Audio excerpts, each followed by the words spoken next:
Well, hey, Discovery, welcome again to another episode of Conversations on Couches. This season, if you will, we are spending some time catching up with our missions partners around the US and around the world. And I'm really excited about today's conversation because we get to kind of introduce some folks that probably most of you have not had an opportunity to meet yet. So with me today are David and Claudia Ossa, but here's how you say it. So it's David and Claudia Ossa. Yeah, that's great. All right, I did it. Hey, real fast, ¿cómo se dice conversations on couches in español? Conversaciones en el sofá. That's it. Fantastic. Or conversaciones en el sillón. En el sillón, yeah. Yeah, it depends where, because... Depends if you're fancy or no. Oh, yeah, sofa's a little bit more. That's awesome. So sillón. So the Ossas are on staff with an organization called GlobalScope that you will hear more about here in just a minute, and they are in Uruguay. Did I say that right? Yeah, that's Uruguay. right. Close enough. Yeah, yeah. It's good. And we've been partnering with them for over a year now. Has it been a year? Yep. About a year. Yep. Cool. So, hey, why don't you guys introduce yourselves a little bit? Tell us about GlobalScope, about what you guys get to do, where you are, how you ended up there. Just, tell us a bit of your story. Sure. Please. Okay. So as you said, this is Claudia and I'm David. And the thing is, you can call me David, but if you call me David, I know that you're talking about me. So, we don't get confused. We are from Santiago, Chile. We went to college there. We lived our whole lives there. And we actually got involved with GlobalScope, this campus ministry organization, because the team that planted the ministry back in Santiago, they used to go to our church. So we got lucky there. We got connected pretty fast. And we actually had to wait for like 2 years before we could attend to those events because those were for college students and we were in high school at that time. So, but after those 2 years, we just got connected there. It was amazing. The whole team, we felt very like loved, and there was nothing like it because it might be just like a cultural thing, but campus ministry is not a thing in South America. If you're part of a church, there might be like a younger folks ministry kind of thing, a student ministry, but not that appealing for people who are not Christians. So not a place where you would like invite your friends, at least where we were from, our kind of church wasn't that appealing for our friends. But this kind of ministry was totally different. The kind of conversation, it was different, the environment, the people.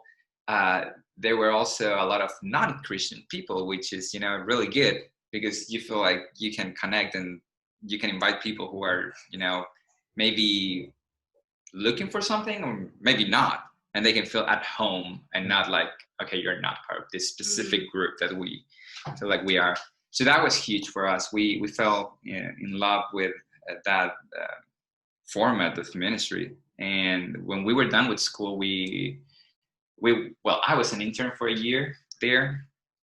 And after that year, we got married and joined the staff at El Oasis. That's the name of the ministry. Yeah, back in Chile, correct?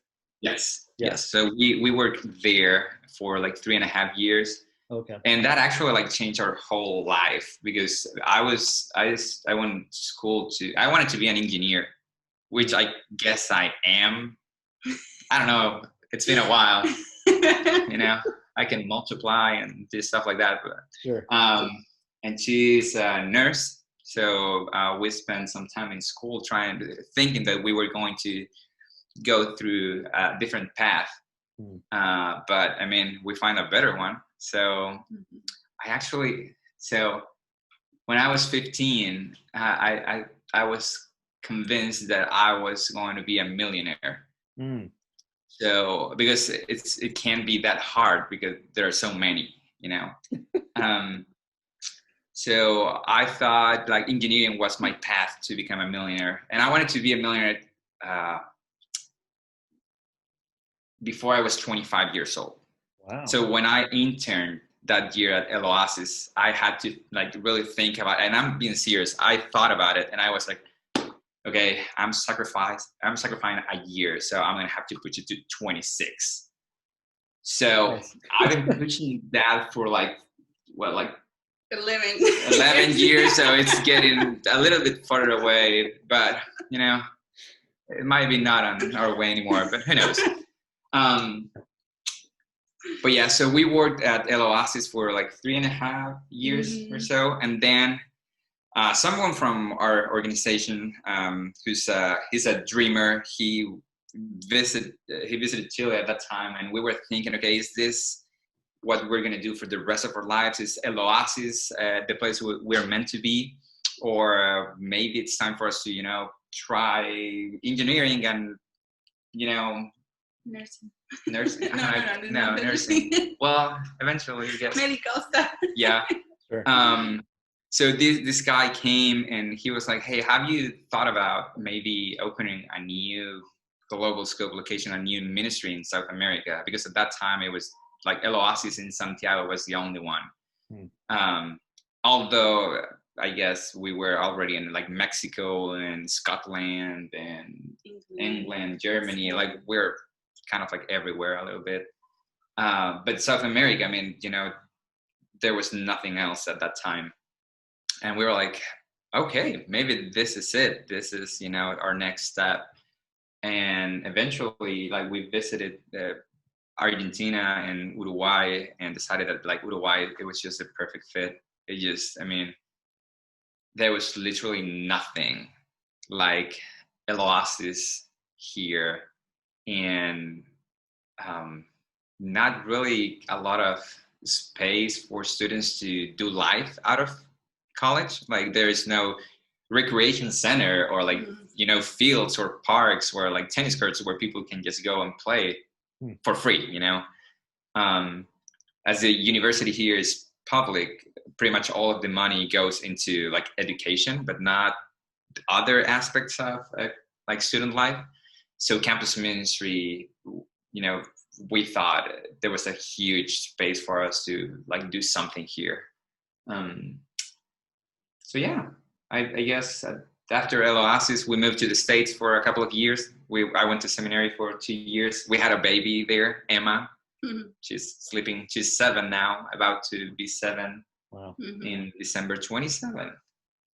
And after those 2 years, we moved to Uruguay. That was 2015. So we actually, this was October. Yeah. 5 years. We've been here for over 5 years. It's been awesome. We got a second kid here, Samuel. And yeah, we're part of a team of other 4 staff members, and we have 2 Uruguayan interns, which is amazing. Because a dream come true. Yeah, definitely. So a couple things that I love about GlobalScope, actually there's probably more than a couple things, but just to kind of fill people in a little bit here. One of them is that it's just a very different model of campus ministry, I think, even in compared to like what happens in the United States. And so one of the things that I think is unique about it is what you referenced earlier, just the ability that you guys have. And I've seen this in Mexico and Germany, and just like the context changes dramatically, but no matter what, like there's just this incredibly open, welcoming space for people who would not identify as Christians. And so I love that, like the inclusion of everybody in the conversation. The other thing that's interesting is, it's GlobalScope, but then you have these names. So you talked about La Oasis, right? The Oasis, is that Oasis? Your ministry in Uruguay is called La Ruta. Yes. So tell us a little bit about the name, because I think that is part of the identity of your ministry. Yeah. So I don't know if you want to say something. Yeah. I can. Okay. So the thing is, like, GlobalScope is the like organization, but every ministry part of the goal is to create a space for people to belong, and that might be harder to do if they don't feel like it's an organic kind of place. So even the name is something that we think, okay, what makes sense here? So La Ruta, which is the route, or yeah, I guess the route would be. It's something that we thought about because, well, it's kind of like the map, the rutas. It's kind of like the highways that go across the whole country. So we thought, okay, this kind of makes sense. We're like connecting places, and it's also, leading towards a goal. In El Oasis, that was the same thing at that time. Like an oasis, it's a place for rest, for I don't know, nourishing yourself.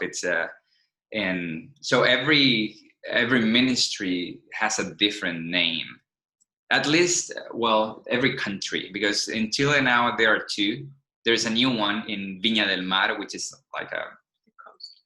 Yeah, like at the coast, like 2 hours from Santiago, and they both they're both called El Oasis. And in Germany, there are three or four. Yeah, and they're all called Unterwegs, which I guess It's like a viña. like a grapevine. No, I'm not sure. Yeah, I don't have any German. You don't speak German? Yeah, never mind. I'm not helpful at all. Yeah, but like they all have different names that hopefully make sense for the local people. Totally. Are to have a bigger idea.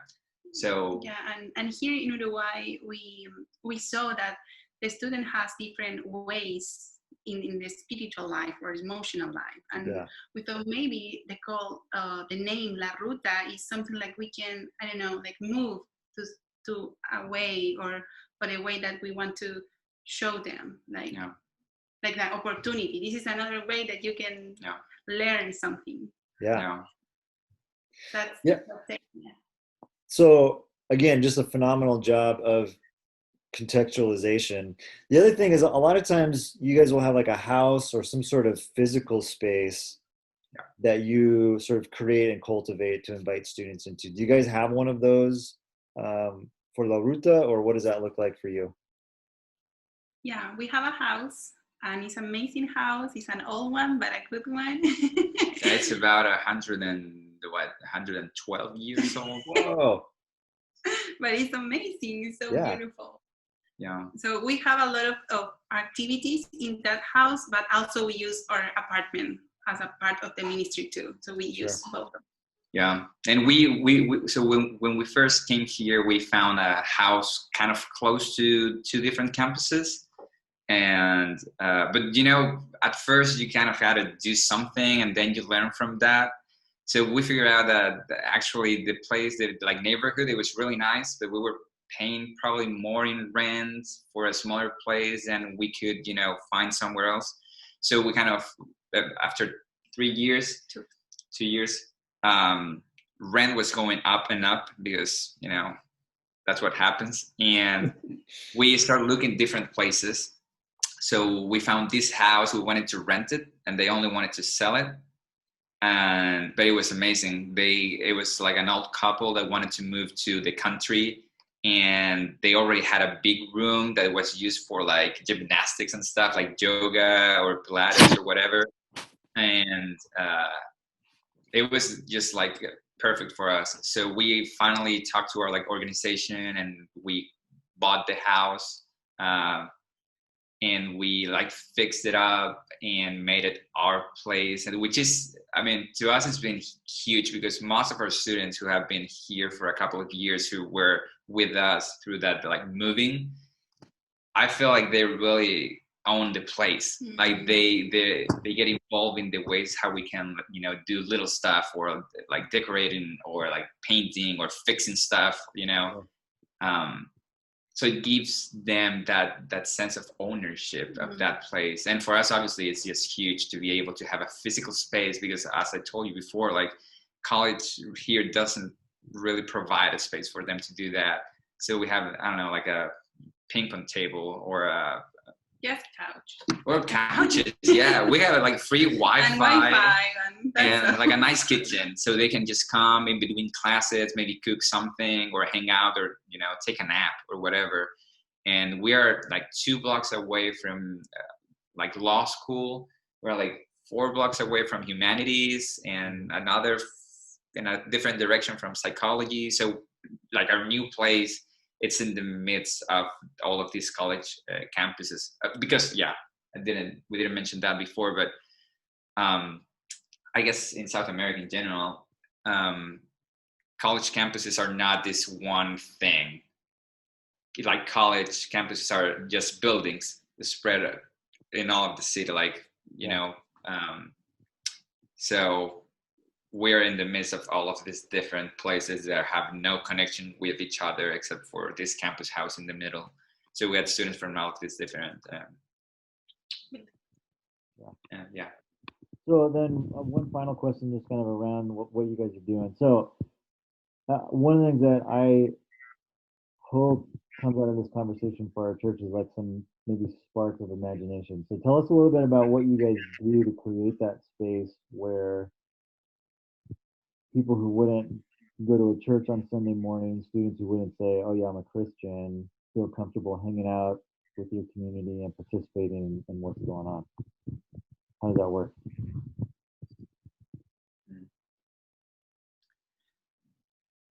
I feel like for us, it's been trying to create a space where everyone's opinion is welcome, where people can say what they really think without being afraid of, you know, being disruptive or maybe just not fitting in, or just the fact that people, like, they won't be corrected in a way that is, you know, okay, no, what you believe or what you think is just wrong. Yeah. We've been very emphatic with our students, even with like our leadership, to create that space and to protect that space where everyone can just join and have a different opinion, and we can disagree, but we can still love each other. And, you know, conflict, it's okay if it's resolved. So we work towards that. Okay, how do we have these conversations where they can feel like they are being like heard? They're not just, you know, it's not like we're waiting for something to have this prefabricated answer. No, this is what you need to know, and then you'll change your life. And I think the formato of our La Merienda is called our Bible. It's a Bible study. That's our main event, La Merienda, which is like a little snack time, like in the evening. Yeah, but even the format of that event is like that. It's based on that, like your opinion is so important, and we want to hear your voice. Yeah. So I think for our students, they love the way that, or as a leader, we can like hear to them, and because most of them, for the first time, they are escuchando, hearing something about the gospel.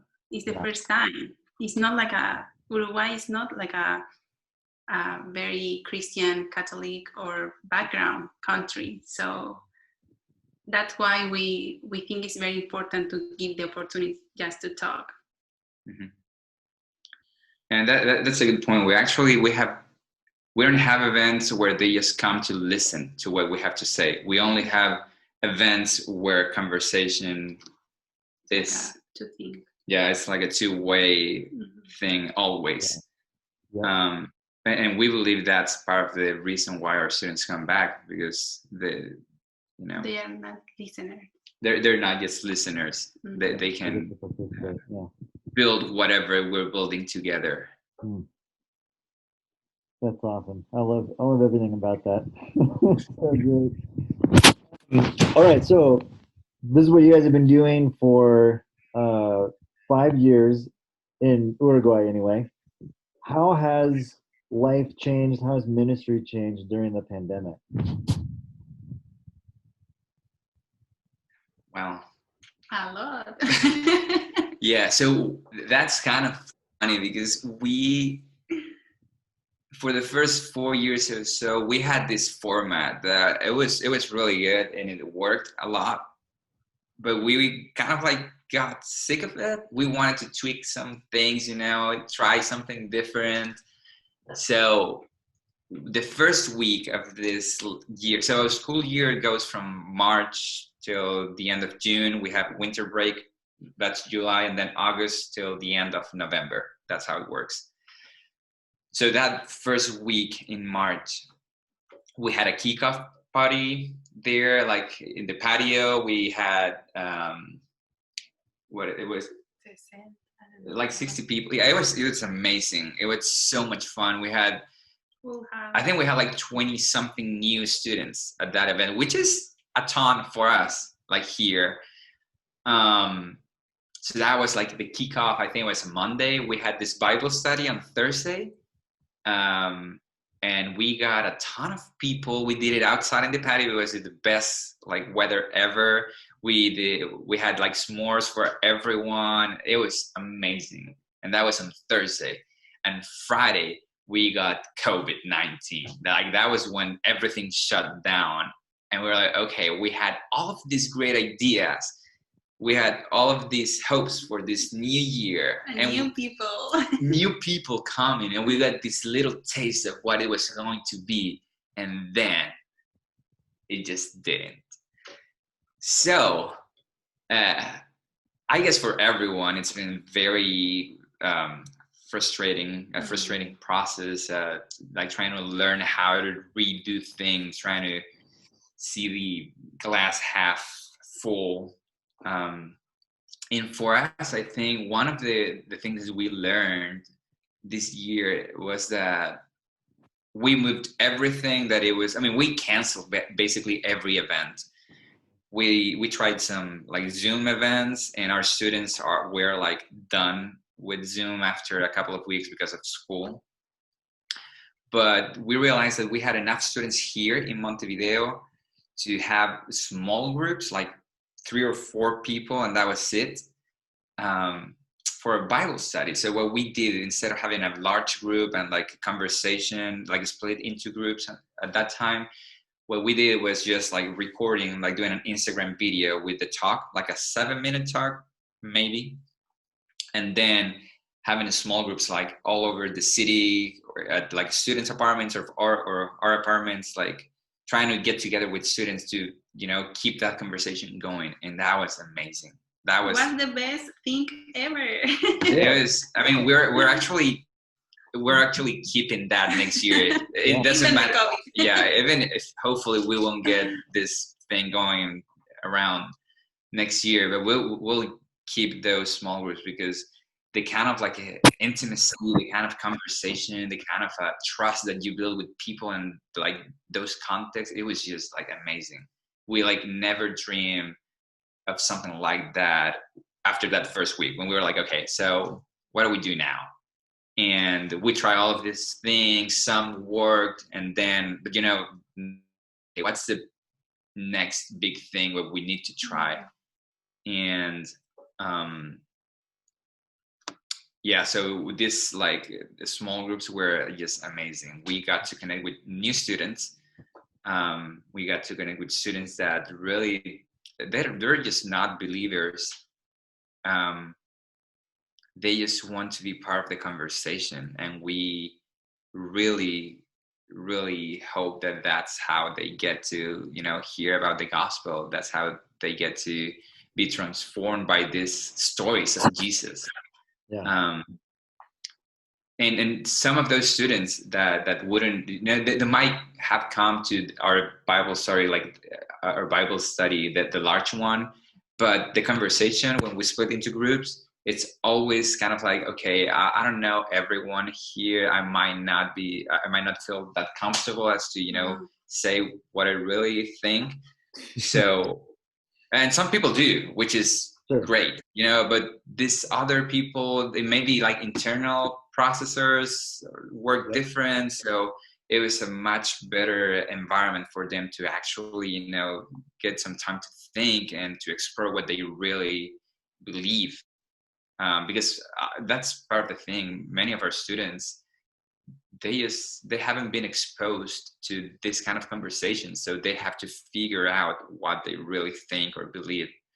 And we got to see that this year in those small groups. So we did that different, and it just changed the whole way how we even plan to keep doing ministry in the future.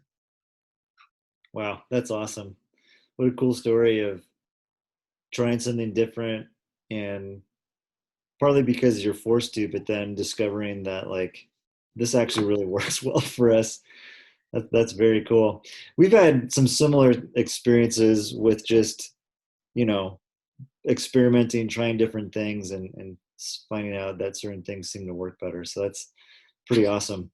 All right, last question is, this doesn't have to be pandemic related necessarily, but if you want to kind of continue on in that theme, we can. But tell us a story of how you've seen God at work. I mean, I hear God at work just in that kind of shift of your model to these smaller groups, but how else have you seen God at work during this time, during this crazy year that we've all been living through?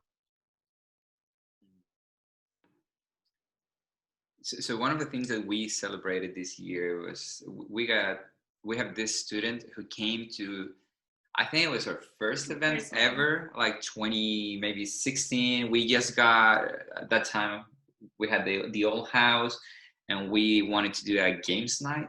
Mm-hmm. And we planned an event for 20 people maybe. And we went at campus, giving away flyers and brownies, and said, hey, we're doing this game nights, Instagram and Facebook and all of that. And it was a Friday at 7 in the evening. It was a tornado that day.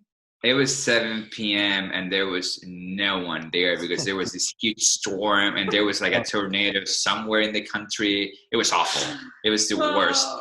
And it was all of us. I think at that time we were 8 on the team, sitting, waiting for someone to come with the food on the table and games. Every table had a different game, and we were okay, so this is how ministry is gonna look like for us here. And we waited for an hour, and then we were ready to say, okay, let's just pack our stuff and go back home. And then someone knocked on the door, and we're okay, maybe someone is just asking for money or something. So we opened the door, and there she was, this girl that someone, I think Rachel, one of our teammates, was it Rachel, I guess? No, I think no. Nobody invitó. Ella escuchó a alguien que le estaban dando el flyer al lado. Sorry. Oh, you didn't speak Spanish? Yes, so she heard someone that was being invited, someone else was getting a brownie and a flyer, and she was, I think that was what she actually came over. Yeah. But so she came, she was there. She's not from Montevideo. She's from a city, I think an hour and a half away from here. So she traveled all of that to come to that event, and it was her only student. And we were okay, if we got only one student, we're staying until she wants to go. And we did, and we talked, and we played, and it was the 8 of us around her, just trying to get to know. That sounds creepy though now that I think it. But she came back, so it worked. So she came at that event, and she after that she came to pretty much everything.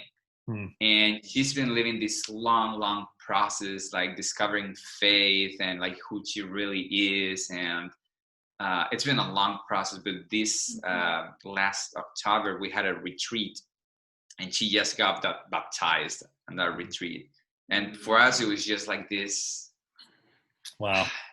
Amazing, so beautiful. So it's in every baptized that we saw, we can see the love of God for our student.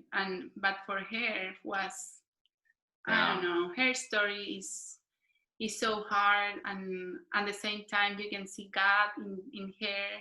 Yeah. So for us, I don't know, I have chills because I remember that moment, and it was so beautiful.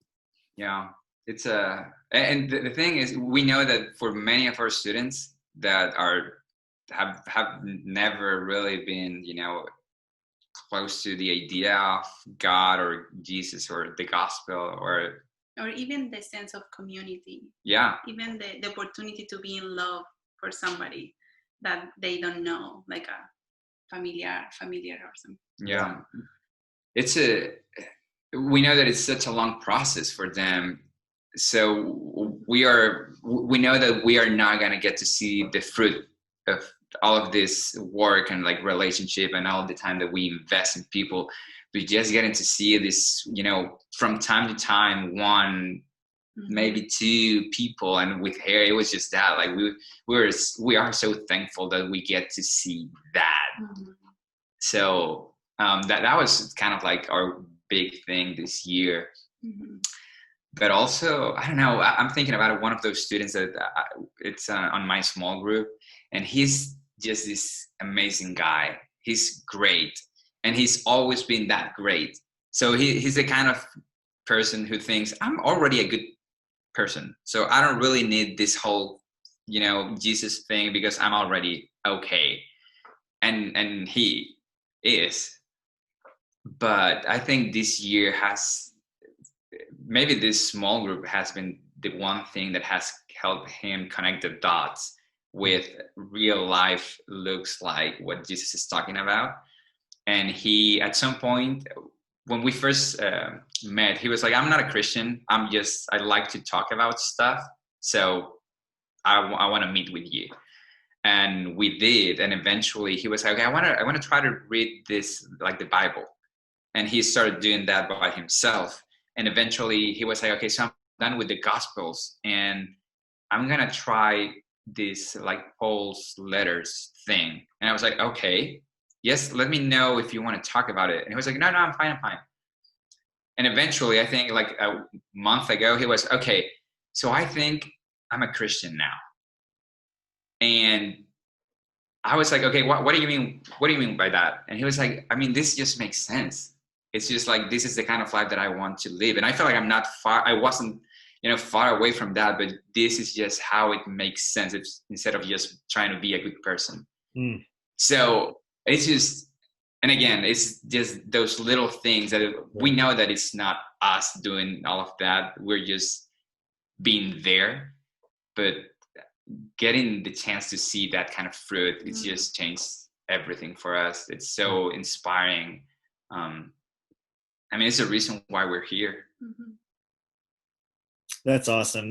Both of those stories are great. I can relate to the first story. When I was doing campus ministry in Boston, I helped start groups on a couple different campuses, and those first couple of times you do something on campus is just nerve-wracking, because you're like, is anybody going to show up? And yeah, you get, one or two people, but yeah, those first students that show up when you're just starting are, at least in my experience, end up being, very important people in the whole story.